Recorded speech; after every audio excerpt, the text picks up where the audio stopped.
Narito ang balita mula sa GMA Integrated News.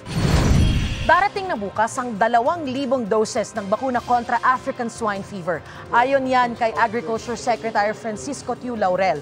Donasyon daw ng supplier at target ng masimula ng bakunahan sa Martes. Hindi raw dapat maalarma sa ASF dahil may mga checkpoint na para maiwasan ang pagkalat nito. Parating na rin daw sa Setyembre ang mga biniling bakuna. Kinukumpirma ng kagawaran ng mga ulat ng mga bagong kaso ng ASF. Kasunod yan ang mga pahayag ng Laguna Provincial Veterinary Office na may mga kaso doon ng ASF.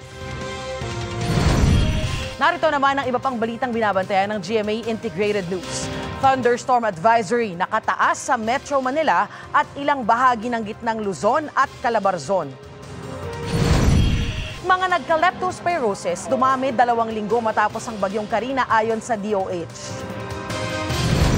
At sa 24 oras, bilang ng mga mahihirap na Pilipino nabawasan daw noong 2023. Para sa mas malaking misyon at mas malawak na paglilingkod sa bayan, ako po si Darlene Cai ng GMA Integrated News, ang News Authority ng Pilipino.